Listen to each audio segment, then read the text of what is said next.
Yo, it's Richard Fowler, and we're back on Talking Together. So listen, a lot of people ask me, Richard, who do you talk politics to? You talk to politics on television, but you have to go to somebody to talk to politics to. And the person that I talk politics to is my good friend, Jamal Simmons, who's a CBS political analyst.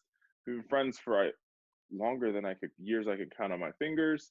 And this is a good time to talk politics in the middle of this pandemic because there's a lot happening. Jamal, welcome to the show. There is a lot happening. Thanks for having me, Richard. It's good to be here. So let's start here. So earlier this week, Speaker Nancy Pelosi revealed, released the HEROES Act, which is the Democratic response to what will be a fourth stimulus package, right? So I think the price tag on this one is $2 trillion. This bill includes everything from shoring up states, forgiving student loan debt for frontline healthcare workers, and it also includes an allotment of money that will go directly to states and localities to help them prepare for the November election, because this November election will be a lot different than years previous, because there's a good chance that we won't be at precincts. We won't be at the local church, the local Boys and Girls Club, or City Hall to vote. We're going to have to figure out another way to do that. So 3/5 of the Americans want vote by mail on a larger scale.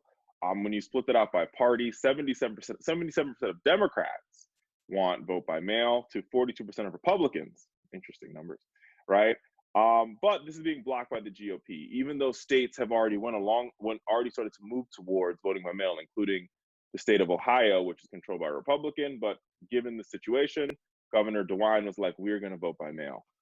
So this seems to be sort of what I like to call the third rail of politics here, right? Because changing how we vote is something that Democrats have wanted to do a long time, and some Republicans never want to talk about. Yeah, Republicans do seem to be resistant to doing anything that's going to enlarge the number of people who get to participate.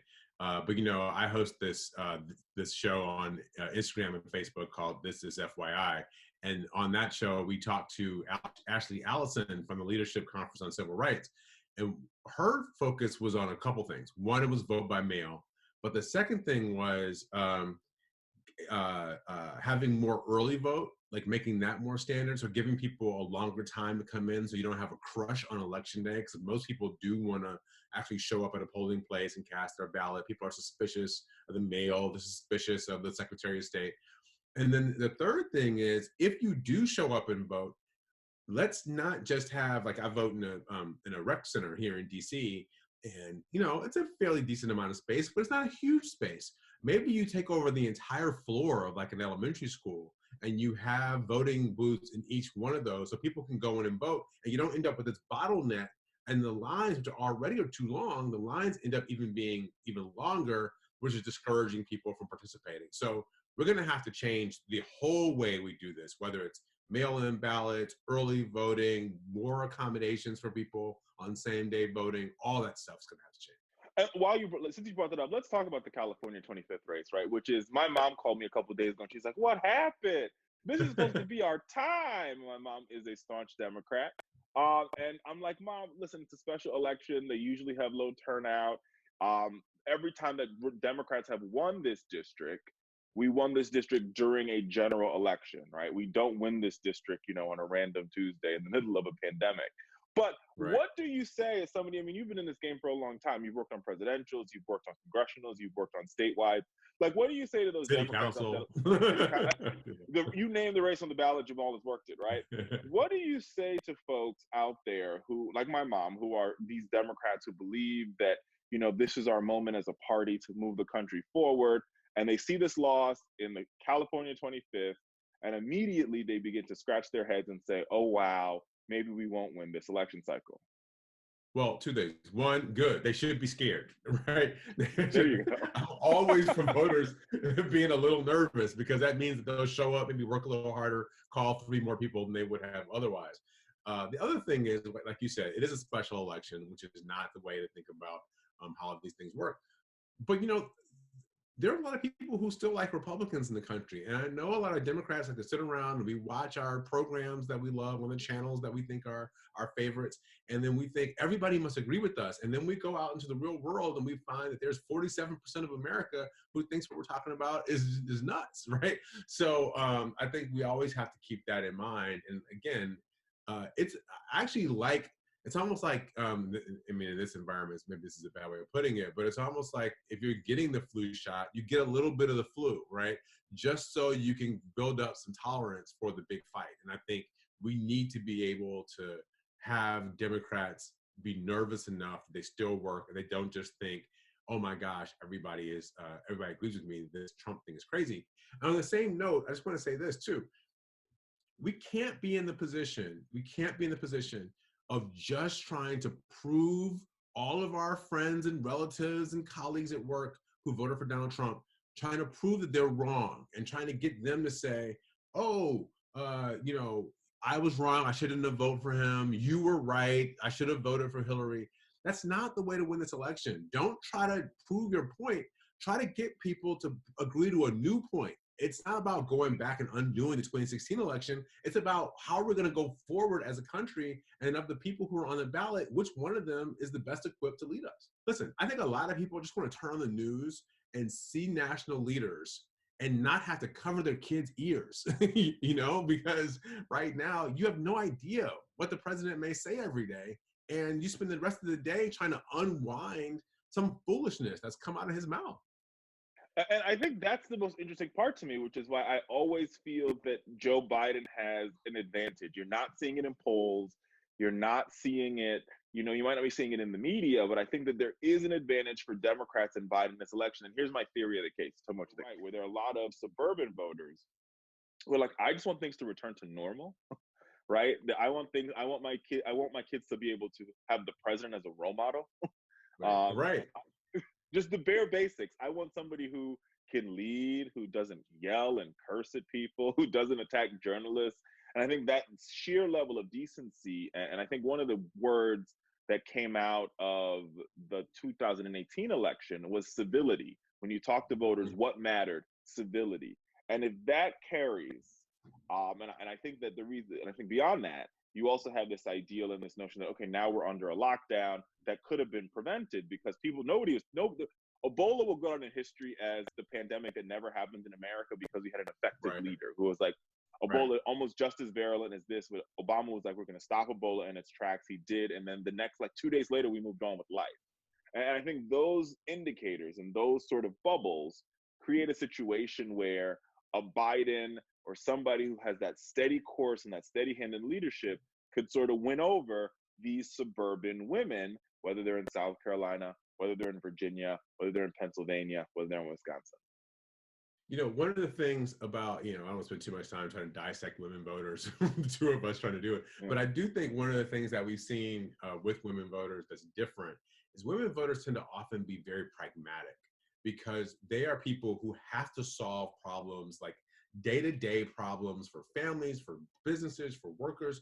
And look, they're used to men flying off with all their big ideas, talking about what they're gonna do, but the question is, but is there milk in the fridge, right? Like, are the kids gonna be taken care of? Is the house mortgage paid?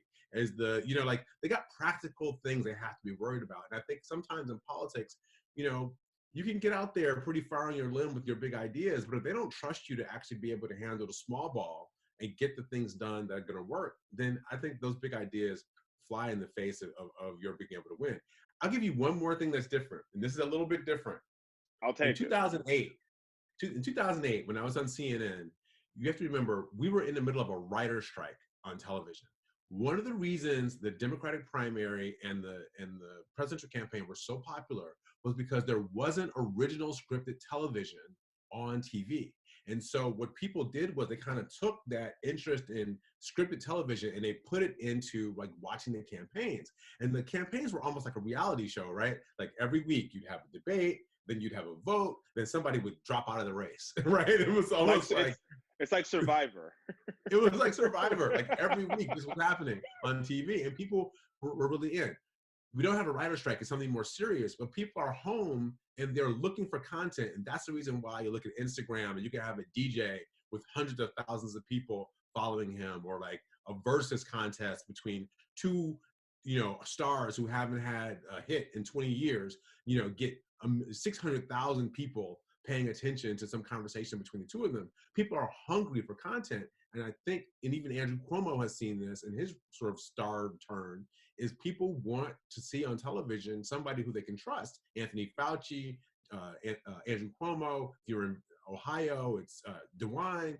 People are paying attention to these people. And I think that kind of attention from the average voter, which is not what people do in politics normal years, does not work in Republicans' favor, particularly not in Donald Trump's favor, because the more you look at Donald Trump, the more informed you get about what he's up to. You're like, this is bananas. This guy doesn't have a clue about what he's doing.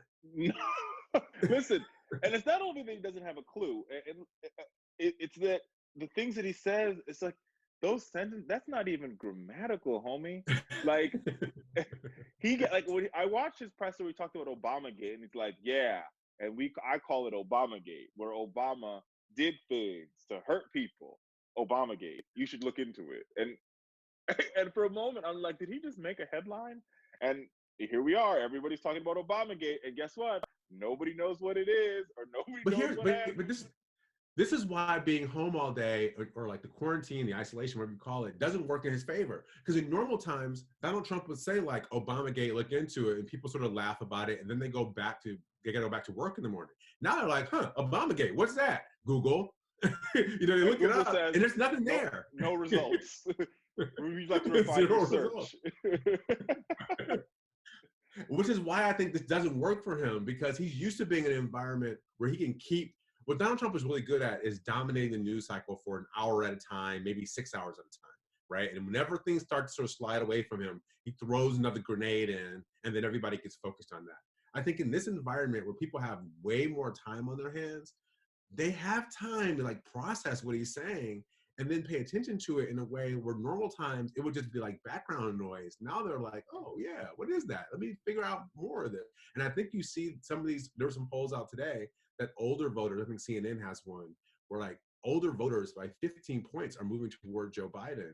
And if he's losing 65 and older voters by 15 points, I don't know how a Republican wins an election where baby boomers are breaking for the Democrat.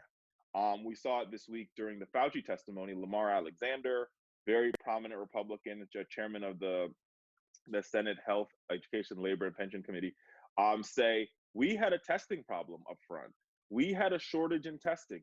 There was definitely some flaws here. And then I think to double down on that, and I think the world was watching, as Anthony Fauci said, and when we reopen, now we will be causing avoidable suffering and avoidable death. And so I think if you're a Republican, if you're a Democrat, and you're not at I need a haircut protest, you're watching that and you're saying, so wait a minute, this could have been avoided, and now you guys want to reopen, understanding that in reopening you can harm more people.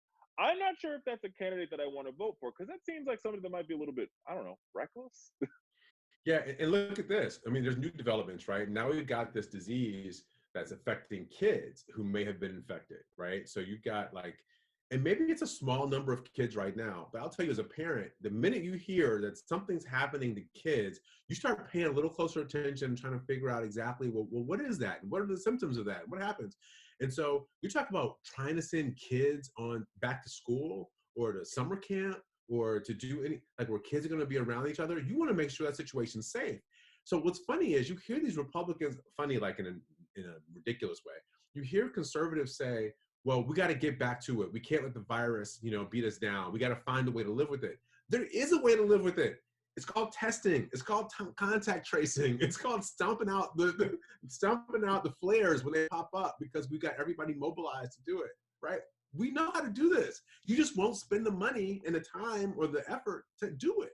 And I think when kids can't go to camp, kids can't go to school, how do you go to work when your kids can't go to school? That's not something that affects Black people or affects poor people. That affects any parent in America. And we're talking about getting to suburban moms. Like, yeah, I mean, even if you're a stay-at-home mom, you still want your kid to go to school. And I think I do believe, I think these are all the reasons why, and we're going to get to the Biden campaign in a second, we'll put that on the shelf, but I think these are the reasons, this is the sort of climate that exists to be a really good year for Democrats and be a really good year. It's better yet, and let me rephrase, not only Democrats, sensible politicians who are talking common sense. Because I call it the reality caucus. Yes, people who are just like, yeah, that doesn't make, people who are like, that doesn't make any sense. right? Right, exactly. And I think Democrats or Republicans, they're like, just that is doesn't that make any sense. reality or is That that like, just yeah, made that up? doesn't. It's wild, right? Because I think your point is exactly right. If you are a mother, right, and you work, I don't know, you pick the place. You are a manager at the TJ Maxx, right? Yeah, And they're like, we're going to reopen TJ Maxx, we're going to reopen Marshalls, but you have 3 kids at home. And remember, your kids can't go to Mima's house because Mima, if the kids go to Mima's house and you come home and you pick the kids up, and because you are you are basically at TJ Maxx and everybody's there in the states that are open, that is the breeding ground for something like that. That could be the breeding ground for coronavirus. And I'm not singling out TJ Maxx. I'm using it as an example for all those out there. It could be any store, right? It could right. be any Yeah, restaurant. But you can't send the kids to grandma's because grandma's vulnerable or grandpa's vulnerable. You can't really send them to daycare because daycare is still closed. So then what do you do with your children? And I don't think Republicans or nonsensible politicians have figured out in this reopen, how you deal with the fact that schools will remain closed. And what we found out just yesterday is that Harvard Medical School, they've decided that their M1s will not be on campus in August. They might yeah. not be on campus till April to May to June. And if once Harvard does it, as folks already know, once Harvard University makes a decision, the rest of universities follow along. It's just as my mom would say, follow fashion. If you don't have an endowment like Harvard, your income is based on tuition. The school actually lives and survives on the number of kids who come to class. So if kids don't go to school, it's not just not being in the classroom. Lower numbers of people will come. People may want to break on tuition, but then there's no room and board for the school to make money off of. There's no parking. Like the parking lots usually have an additional fee. There's no on-campus student fee that the schools would have gotten. So the revenue for these schools is going to be really going to drop a lot. And if you're in a town like, I don't know, call it Athens, Georgia, Charlottesville, Virginia, Ann Arbor, Michigan, some place where it's not Boston, which has a robust economy. It's some place where college kids are the economy. Right? So if you don't have 10,000 kids coming back, 20,000 kids coming back, what does that community do for money? So the ripple effects of this aren't just going to hit progressives, college professors. It's going to hit that bar owner in Athens, Georgia, who doesn't have any kids coming in to play darts or foosball or whatever it is people do in the new millennium when they go to a bar. People aren't going to be doing that, and that's going to have an impact on a lot more people. And I think I think that's sort of the almost the third rail of the president's argument that if we open the economy and it's like a light switch and then things are just going to run again. And yes, there's a possibility that can happen if Congress makes the investments now to prevent the power from being shut off before you hit the light switch. But without action from Congress, what you'll have is you'll just have no power and you'll be clicking the light switch and you'll be waiting for it to turn on. And guess what? It won't turn on or it won't work as you want it to, because exactly what you said.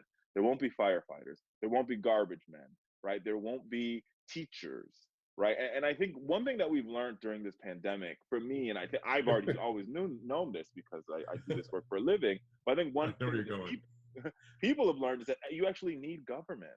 You actually need the government to function. You need educators. People didn't realize that government in a lot of places and a lot of localities, government provides 2 meals a day to your children, and now you have to provide all 3, and you're like, dang, I didn't know they eat this. I didn't know they ate this much. Or better yet, I couldn't afford to teach them. Yeah, that part. Now let's talk. Obviously, everybody wants to know. Everybody wants us to talk about the presidential race. We've sort of done it tangentially, but let's get to it. Right. We are 6 or 7 months out from November, even though Jared Kushner says that the election date is fluid or open, or he's not sure if it's going to be. I don't know why he has the authority or any power to say when the election could be, because he doesn't have that power. That power is actually reserved to the states. And yeah, I digress. Although the federal election date, the thing about the federal election, and I pay attention to this because I have family members who call me. I want to know. I'm going to learn something. So please. What's going to happen? There's 2 things that are breaks on this. One, the executive branch can't move the date without it being a legislative solution. There has to be a legislative act to move it. So that means Nancy Pelosi has to pass it in the House. That's one breaker. The second is, even if the House and the Senate and the president decide to move the date because some emergency has occurred, the Constitution mandates that the inauguration happens on the 20th of January. So in order, you can't pass a legislative act. You'd have to pass a constitutional amendment to move the inauguration. Wow. So the inauguration, whatever day we decide to have the election, we're going to have an inauguration on January 20th of a new president. So the electors have to, the electoral college has to meet in time to choose the president on January 20th. So that takes us to talking about vice presidents and presidents. So there's a presidential race coming up in 6 months. It's if you look at the polls, one day Biden's up, one day he's down. What's your take on all of this? I mean, we could talk about the electoral college, but like, where do you see what's the Biden path to victory? That's probably the best question. The people who will tell you that presidential campaigns or any campaign is a referendum on the incumbent are only 50% right. Maybe they're 70% right.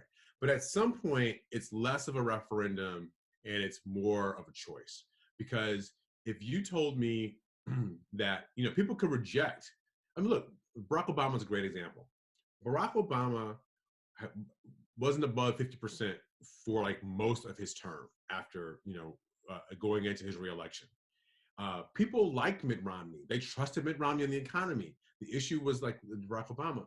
But the Obama campaign was relentless in telling people that if you pick Mitt Romney, he's not going to benefit you. He's going to benefit his wealthy friends. And once people stopped trusting that Mitt Romney was going to help them on the economy, then they didn't care about the thing they didn't like about Barack Obama or weren't satisfied with. They just knew they couldn't trust Mitt Romney and they could trust Barack Obama more. So I still say Joe Biden has got to run a campaign to do something in America that people want to get done, not just a campaign talking about how bad Donald Trump is. And so that's the thing. I think the Biden campaign is starting to nose up to this idea, but I want them to at some point offer us a real alternative choice so we can feel like we're voting for something, not just voting against Donald Trump. But we just want to breathe a sigh of relief.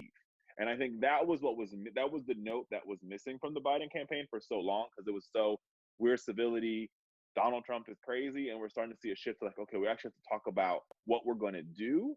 And I think my hope for the Biden campaign as we get into the summer months is they make that digestible to the average American voter.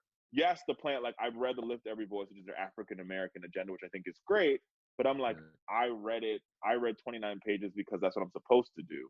But to the average voter, are they going to read all 29 pages of Lift Every Voice? Probably not. What are the salient points here that they can digest? They'll be like, oh, wow, yeah, I want that. Give me that guy. Look, the challenge for the Biden campaign is how do you campaign in an era where you can't really go out and touch people? They got to get their digital game not to like a B+, but to like an A+, like super fast and really start engaging on it. Then they've got to figure out their messaging and be strong about it. And look, in some ways, maybe this is going to be good for Joe Biden because he won't have to actually go out and go to as many places. So you can do it all with TV ads and digital ads and surrogates and all that kind of thing. And you do less of it with him having to actually show up places and run a 3-city-a-day schedule. So here's a question with that though. If we're talking about sheer digital, what we've seen from the Trump campaign, what we've seen from the Trump presidency is they're a digital machine. I mean, by the numbers, I think Donald Trump has 25 million Twitter followers to Joe Biden's 5 million Twitter followers, right? And we can go on and on. Same thing with Facebook. I mean, the numbers are the same all over the place. Mind you, Democrats together, if you teamed them all up, will probably have the same amount of followers or whatever. But the Trump campaign, they've been a digital operation for years. And I think this is the power of incumbency. And could that pose a threat to a Biden campaign that decides we're not going to go to cities, we're going to keep the vice president in Wilmington, Delaware, and we're going to work around that? And you heard a lot of folks saying, well, will this win? I think it's absolutely a threat. Look, not only do they have these great number of followers, they have figured out the real insights into the algorithms of these social media companies and how I think there was one day a couple months ago where they put out an ad, but they put out like 39 different versions of this ad because they had sliced and diced the electorate to the point where they knew all these different ways to create this ad to talk to different people about different aspects of it, right? Like, that's the kind of thing that people have to get up on. This isn't just about like sending out good Twitter messages and like, let's make a meme and like put it on Instagram and see what people say. You know, it's like, how do you advertise? How do you go out and create a momentum behind content that you like? And then how do you depress momentum on content that you don't like? And these are all the tactics that the Trump people have been building for 40 years. Like, they didn't just start this. And I do think that Brad Parscale is right when he says, like, you can't just build this in like 4 weeks. Like, what we've built, we've been building for a long time. And so I also hope that the Biden people bring in some of the Bernie people who want to help and know how to do this, the Elizabeth Warren people who want to help and know how to do this, but find the folks who are on the progressive side who actually know how to run this campaign. It's scary. There's nothing that's happened which they've done is smart. One thing you understand about Trump understands leverage, right? Like, he understands how to take whatever small bit, if you get the right piece of leverage, you don't need a lot of it. You just need enough of it for it to work. So one of the things that they did is, there's a great story about this. They concentrated all their data efforts into RNC for the last few years, but then they hired like 3 firms, including Brad Parscale's, to be able to manage that data. So if you're running for city council, if you're running for governor, if you're running, whatever you're running for, if you want to have access to the Republican data reservoir, you got to go see Brad Parscale or one of these other 2 or 3 firms that manage it, right? So they have literal control over what you can use the conservative, the Republican Party data for. I mean, and they get paid for it. That's the other thing. They get a lot of money for it. I mean, that's the kind of thing which, I'm not saying Democrats should go out and do that kind of like concentration, but you got to understand the opponent that you're up against. They didn't just send out Twitter messages, right? Like, they are really invested. They've invested in this all the way down, and they use the leverage of data to influence the entire Republican landscape. And they use that, let's call it 25, 35% of the electorate that really loves Donald Trump. That 30% of the electorate is the lever on the entire Republican Party. And then the Republican Party is a lever on the entire government. And so from 25%, and the people who influence that 25% are the digital managers, the television hosts, and other talking heads who those people listen to, radio station hosts. So you talk to, let's be generous and say there are 100 people in America that really can influence this population. Donald Trump is number 1. He talks to 100 people who do influence. They talk to 30% of of America that's a Republican primary voter and loves Donald Trump, and those people influence everything else that happens in America. Like, it is a brilliant political operation, regardless of how you feel about the substance of what they're trying to accomplish. Which brings us to one element that I think the vice president's going to have to need, probably the last thing we talk about, is to how he finalizes his ticket. Who is the second person on this ticket to help keep this Play-Doh ball together? I have some theories. I do believe it has to be what I like to call one of the coronavirus heroes, which it has to be a woman and has to be a coronavirus hero, which only gets you, in my book, gets you down to 2 people. Gretchen Whitmer of Michigan and Keisha Lance Bottoms of Atlanta. So those are my 2 picks. But I want to get that's my theory of the case. It has to be somebody who became a star, who became a household name for being sensible during this past 3 months. And people are like, oh, I remember her. She did this, or she did that, or Andrew Cuomo, or he did this, and he's trusted. And so that's why those are coming under my 2. So, but I want to get your short list. I don't disagree with you on the coronavirus response question, and I think it gets to a bigger question, which is the idea of picking somebody who's primarily an ideological hero or a geographic phenomenon is declining, because in the era of coronavirus, what we know now is management of the government is going to be incredibly important. And we're not just picking a vice president. We're picking somebody who is probably going to succeed Joe Biden in 4 years as the Democratic nominee. And God forbid, they may have to step in earlier if there's a reason to. So I think the pressure on this pick is a lot higher in the post-coronavirus world than it was last year. So, this gets to your question. And if you like Gretchen Whitmer, make sure people go watch the Big Gretch video. There's a local Detroit hip hop group that made a video about her and her ability to fight this coronavirus thing, which is very funny. You should watch it. But I think it's Gretchen Whitmer. It's Gretchen Whitmer for me. It's Kamala Harris. It's Elizabeth Warren. And then there's a wild card, which might be like a Keisha Lance Bottoms or somebody. But what Keisha Lance Bottoms' strength is going to be, she's got executive management experience, and she might be, sort of popular with the base. But I think, frankly, I love her. I think she's great. I think she'd be a great person to have around. I think it's going to hurt somebody like Stacey Abrams, right? Because as much as I love Stacey, and as much as I think Stacey is a hero to a lot of people, and I think she'd be great at national leadership and statewide leadership, I think not having managed anything large will be something that is a hard hill for her to overcome. There's a reason why these protests are breaking out in the Michigan State Capitol. The Republicans aren't. They're trying to get Whitmer, take some paint off of Gretchen Whitmer in case she becomes the VP nominee, or to keep her from becoming the VP nominee. Because in many ways, if you think about what happened in 2018, 100 women went to the House of Representatives. There were 5 women who became governors. 4 of them were Democrats in that election. And these women came from all kinds of backgrounds. I think winning back the Michigan governor's mansion, being, frankly, a white woman with a couple of teenage daughters who, in a big Midwestern state, who speaks very plainly. A former teacher. A former teacher,